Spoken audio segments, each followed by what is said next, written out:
I want to go to Garrett Haake, who is inside the State Farm Stadium there. A packed stadium, Garrett, and at one point we saw President Trump waving, it looked like, delivering a bit of a fist bump from one of the boxes upstairs. The crowd beginning to chant USA, noticing the president in the room as he is set to speak to close out this service. Garrett, I understand that based on your reporting, sources are telling you it will be personal at times.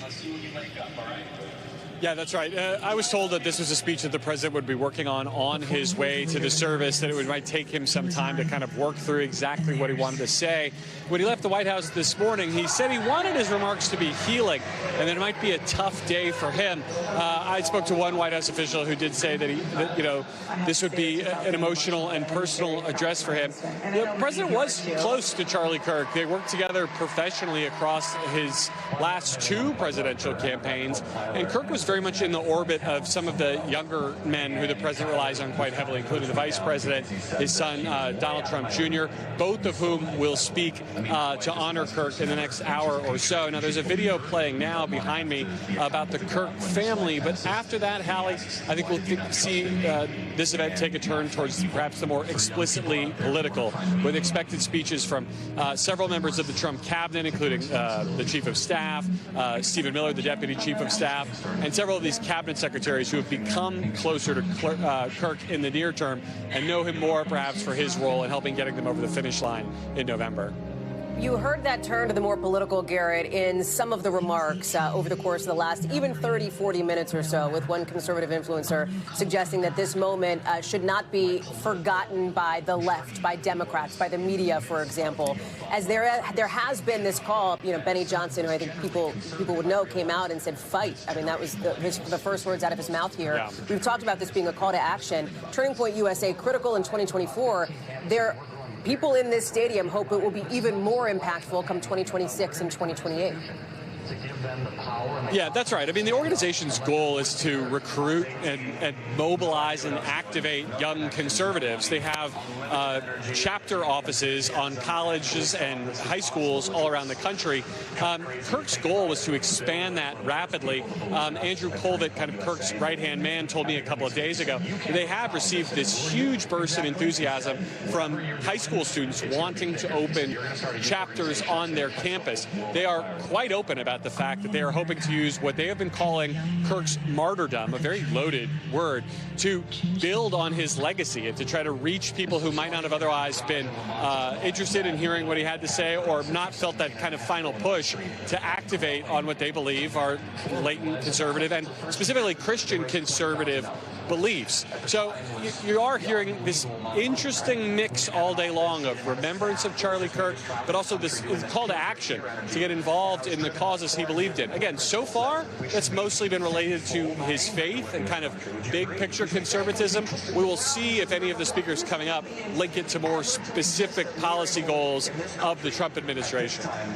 There was also a moment from Christian author and speaker Frank Turek, who talked about being with Charlie Kirk during his final moments in that car, leaving Utah Valley University, heading to the hospital, speaking very emotionally about those final seconds for Kirk, and saying that a full investigation would reveal, he said, that they did everything that they could to try to save him. That full investigation is obviously ongoing. The Charlie Kirk's suspected assassin has been arrested, is awaiting his next court date coming up at the end of the month, and all of it is the FBI is now pledging, according to the FBI director today, obviously a fulsome inquiry, including into some of these sort of speculative threads, Garrett, that have emerged in the last 11 days. Yeah, FBI Director Kash Patel was probably guilty of a couple of false starts in the early stages of this investigation, announcing that a suspect had been detained. That person was later released, making some kind of confusing statements in the investigation's early days. That contributed to an aura of conspiracy and doubt around elements of this investigation. So now you have a situation in which I think the FBI director is trying to over-communicate on the points that he can. A few hours ago, he posted a lengthy message on X suggesting, as you said, that they would meticulously investigate every thread. And while he said that the integrity of the investigation might mean that he can't release information as it comes in detail, it needs to be preserved to protect the prosecution, that they will run down things like hand signals being used by people around Charlie Kirk moments after he was shot, like the angle of the bullets details, like how the weapon was carried in and carried out. And in one sort of conspiracy that he appears to dismiss offhand, why one airline or one aircraft seen leaving the scene appeared to have turned a transponder off, something that he said was actually had to do with a rural area where it couldn't be accessed.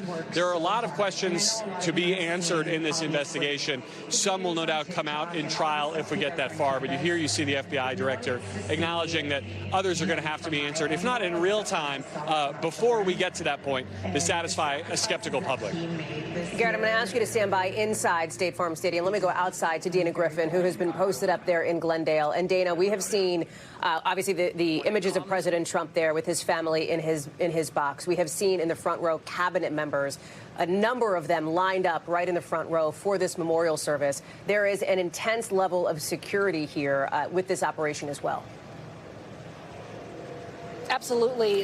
The Homeland Security designated this a SEER Level 1. That is one level below the inauguration. So that just shows how massive this is, because you've got so many members, as you mentioned, of the Trump administration inside. And honestly, when you look outside, we are seeing some officers behind us directing traffic, but a lot of the personnel, you can't even tell who they are, because you've got some plainclothes officers who are working inside and outside. We spoke with the Glendale Police Department PIO, who talked about how there are some 500 plus cameras focused on this stadium, and that they've got capabilities to scramble drones, or they're going to close the airspace just to prevent anyone from trying to attack or try to disrupt the service that is happening behind us. And there have been so many people that came out in droves, thousands. 2 a.m. they started lining up some 9 hours before the service even began, and about an hour before the service started, we saw a sea of people turn around, head out of this vicinity, and they had to walk away because they were at capacity. Many of them, some elderly people showed up. They had to take a seat because they had walked at least a mile to get here. So it was challenging for some people, but that just shows the magnitude of this movement. People willing to walk at least a mile, willing to wait in the heat, and willing to be turned around and told you cannot enter. There's also an overflow venue down the way, and Turning Point USA estimates some 95,000 people are inside both of those venues. We haven't seen any major hiccups outside of the arena. People have been driving by, walking by, being very respectful of the event that is going on. Haven't seen much of any protesters gathered around. Just one guy kind of driving around in his truck with a sign that has some expletives on it directed at the president. But other than that, things have been running pretty smoothly outside from a security standpoint. Hallie? Dana, I know you had a chance to talk with a number of people who attended and who are there today. What did they tell you about why they decided to come from, in some instances, other states, to take flights, to spend their time and money to be able to be here? Yeah, we've seen people come as far away as Florida and Illinois. They see this as a conservative Christian movement, and they say because of Charlie Kirk's assassination, it emboldened them, it empowered them to carry on his mission to get as many conservatives a part of this group, to try to get their initiatives and their agendas to the highest level of this nation.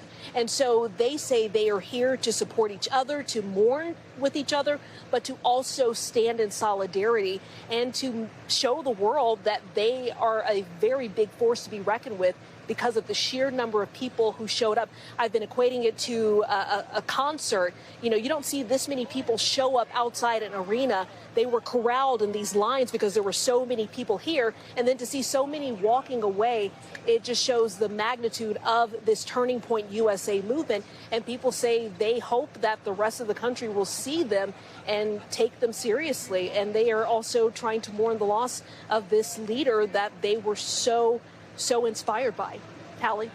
Dana Griffin in Glendale for us. Thank you. Let me go back to Garrett inside the stadium there. And Garrett, I know they're playing a video related to the Kirk family. Erica Kirk, of course, the young widow of Charlie Kirk, taking over Turning Point USA. She has been obviously visible in the days after her husband's assassination. She delivered that about 15-minute series of remarks in which she appeared not just emotional, but resolved to carry out her husband's, what she sees as her husband's legacy and mission, Garrett. Yeah, that's right, Hallie. And I should tell you that this room is as quiet as I have heard it since we got in here, because the video that they're playing now behind me is behind-the-scenes content from the day that Charlie Kirk was shot. It's his arrival on campus, getting ready to deliver the remarks during which he was killed. This audience is rapt watching this behind-the-scenes footage. As for Erica Kirk, who saw her role really pick up on that day, she's going to be thrust into the spotlight here. She is a mother of 2 young children, a 3-year-old and a 1.5-year-old, and she very much, based on interviews that she's given with the New York Times and conversations I've had from other people in the Turning Point orbit, understands that her life is about to change. In her previous role, she really was primarily the mother of these 2 children, but also an important sounding board for Kirk, someone who was a spokesperson for the movement. Now that will accelerate rapidly. What's not clear is if she's going to continue to use some of Kirk's favorite tools to build this organization and to reach young conservatives. We thank you for watching, and remember, stay updated on breaking news and top stories on the NBC News app or watch live on our YouTube channel.